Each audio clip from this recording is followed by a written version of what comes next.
Shalom, Bapak Ibu, Saudara-saudara kekasih Tuhan. Kita berjumpa kembali di Renungan Harian Minggu 13 April 2025. Saat ini kita akan membaca dan merenungkan firman Tuhan. Sebelum itu mari kita satu dalam doa, kita berdoa. Bapa yang baik, Sang Pemilik kehidupan kami bersyukur karena kami boleh menikmati setiap anugerah-Mu dalam kehidupan kami. Sejenak kami akan mendengar dan merenungkan firman-Mu. Ya Roh Kudus, tolong kami, berkati kami, agar kami boleh memahami dengan baik, dan kami pun boleh hidup sesuai dengan firman kebenaran-Mu. Bersabdalah ya Allah, kami telah siap untuk mendengar. Di dalam nama Tuhan Yesus Kristus kami berdoa. Amin. Pembacaan kita pada hari ini dari Injil Lukas pasal 18 ayat 31 sampai ayat 34.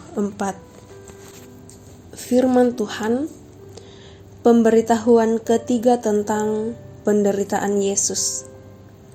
Yesus memanggil ke-12 murid-Nya, lalu berkata kepada mereka, "Sekarang kita pergi ke Yerusalem, dan segala sesuatu yang ditulis oleh para nabi mengenai Anak Manusia akan digenapi.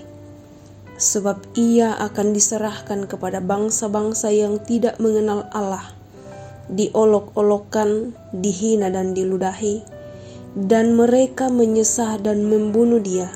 Dan pada hari yang ketiga, Ia akan bangkit." Akan tetapi mereka sama sekali tidak mengerti semuanya itu.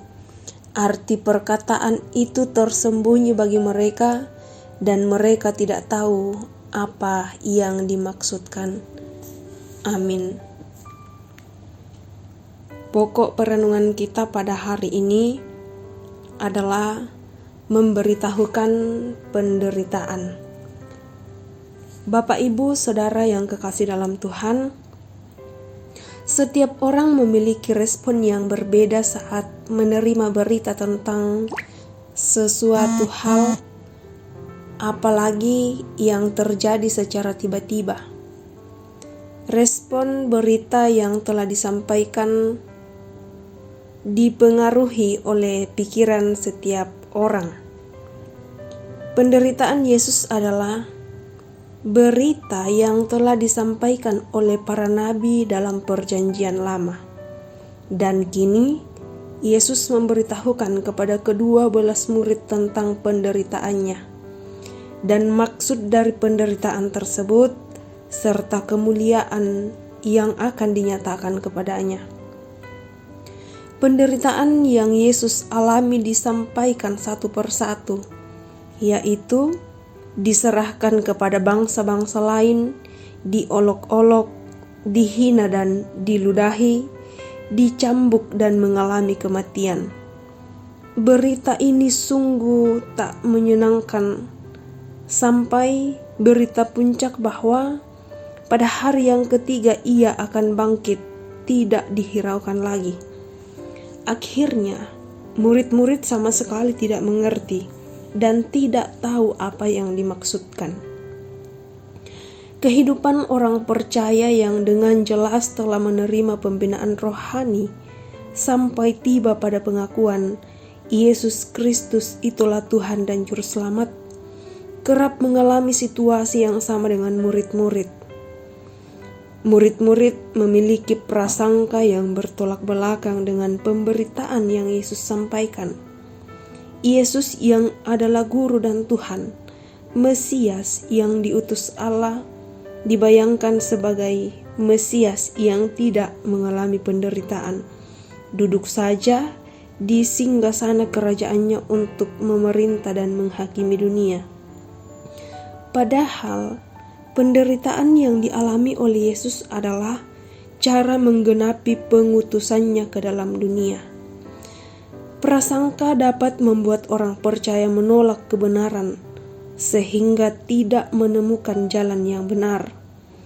Prasangka menghalangi pemberitaan kebenaran ke dalam hati dan hidup orang percaya. Yesus mengalami penderitaan dan hidup orang percaya tidak lepas dari penderitaan. Penderitaan yang sering terjadi dalam kehidupan kita terjadi karena godaan yang tidak sanggup ditolak, lalu menyebabkan keluh kesah, menilai Allah tidak peduli, menilai Allah tidak hadir dalam kehidupan kita, dan lain sebagainya. Penderitaan juga terjadi karena ujian untuk memurnikan iman percaya kita. Dan satu hal yang sangat diperlukan adalah beriman, percaya kepadanya, karena Dia terus bekerja dengan caranya untuk mendatangkan kebaikan bagi umatnya, dan segala sesuatu indah pada waktunya. Terpujilah Tuhan. Amin firman-Nya. Mari kita kembali satu dalam doa, kita berdoa. Sungguh indah firman-Mu yang telah kami dengarkan pada saat ini Tuhan.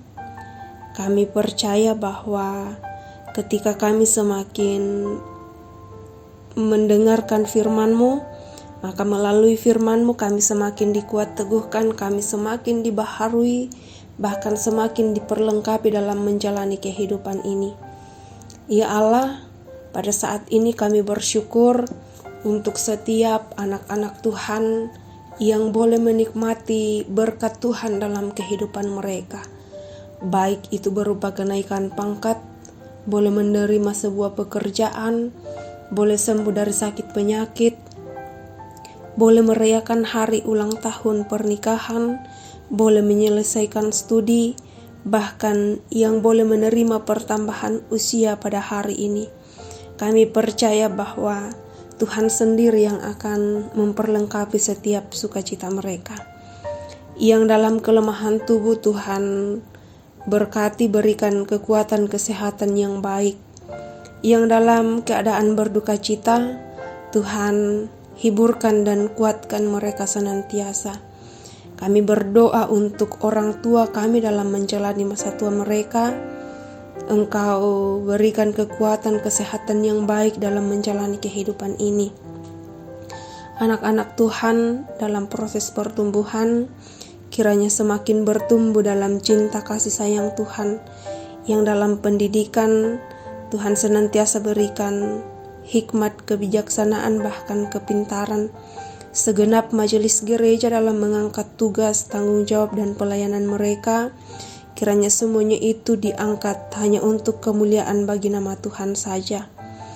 Berkati bangsa dan negara kami, berkati pemerintah kami, dan berkati setiap kami Tuhan dalam menjalani apapun peran kami masing-masing. Hari ini Tuhan, kami akan menjalani kehidupan kami. Tuhan tolong naungi kami dengan sayap kasih-Mu. Kami serahkan kehidupan kami hanya ke dalam tangan-Mu Tuhan. Ini doa kami, ini harapan-harapan kami. Jawablah seturut dengan kehendak Bapa di sorga. Ampuni segala dosa kami Tuhan. Kami berdoa di dalam nama Tuhan Yesus Kristus. Itulah Tuhan dan Juru Selamat kami yang hidup. Amin. Selamat beraktivitas, selamat menjalani kehidupan sepanjang hari ini.